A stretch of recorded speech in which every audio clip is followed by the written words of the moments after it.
কানা বাদিন নাবিয়্যু লাকানা উমর ইবনুল খাত্তাব রাদিয়াল্লাহু তাআলা আনহু। আমার নবীজি বললেন, আমার পরে তো নবী আসবে না, রাসূল আসবে না, তবে আমার সাথীদের মধ্য থেকে কারো যদি নবী হওয়ার যোগ্যতা থাকে, হযরতে উমরের সেই যোগ্যতা রয়েছে। কোন সুবহানাল্লাহ। এ তো সেই উমর, যেই উমর অর্ধ পৃথিবী একা শাসন করেছেন। তার জামানায় বাইরের একজন মহিলা তার স্বামীকে নিয়ে তার এলাকায় এসেছেন, কিছু সাহায্য নিবেন, সহযোগিতা নিবেন। আসার পরে প্রতিমধ্যে রাত্রি হয়ে গেল, মরুভূমির ভিতরে তারা তাঁবু গাড়লেন। এই মহিলা ছিল অন্তঃসত্ত্বা, পেটে ছিল বাচ্চা। রাতের আধারে যখন প্রসব বেদনা শুরু হয়েছে, এই লোকটা কোনো কুল পায় না, কিনারা পায় না। এই মুহূর্তে তার কিছু আগুনের দরকার, কিছু খাবারের দরকার, একজন ধাত্রীমার দরকার, কিছুই তো নাই।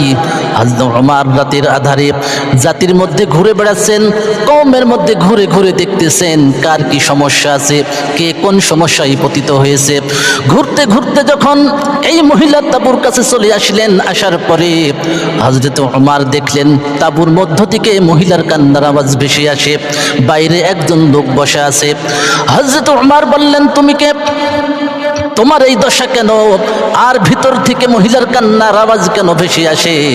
লোকটা বললেন, তোমাকে তো আমরা চিনি না, আমরা এই এলাকার মানুষ নই, আমরা অন্য এলাকার মানুষ। আসছিলাম মদিনা সরকারের কাছে কিছু সাহায্য নেব, কিছু সহযোগিতা নেব, সেটা তো আর হলো না। আর এই তাঁবুর মধ্যে আমার স্ত্রী অন্তঃসত্ত্বা, এই মুহূর্তে একজন ধাত্রীমার দরকার, কিছু আগুনের দরকার, কিছুই তো আমি খুঁজে পাই না। হযরত ওমর বললেন, দাঁড়াও তো দেখি ব্যবস্থা করতে পারি কিনা। হযরত ওমর বাড়ির দিকে দৌড় দিলেন, বিবি কুলসুমকে বললেন, কুলসুম রে, তাড়াতাড়ি ওঠো, যেই দৃশ্য দেখে আসলাম না জানি কিয়ামতের দিন আল্লাহ তাআলার আসামির কাঠগড়ায় দাঁড়াতে হতে পারে।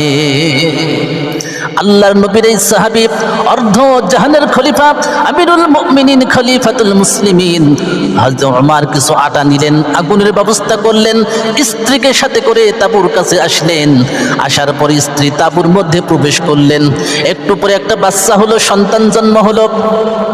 সন্তান নিয়ে যখন তাঁবুর বাইরে আসলেন, লোকটা এবার বলতে লাগলেন, আহারে, আমাদের এই সরকার যদি উমর না হয়ে যদি তোমার মতো মানুষ হতো, তাহলে আমাদের কষ্ট আর ভোগ করতে হতো না। লোকটা বললেন, আমাদের তো কষ্ট ভোগ করতে হতো না। অমনি স্ত্রী কুলসুম বললেন, তুমি যার সামনে কথা বলতেছো, ইনি হলেন সেই আমিরুল মুমিনিন হযরতে ওমর। সুবহানাল্লাহ।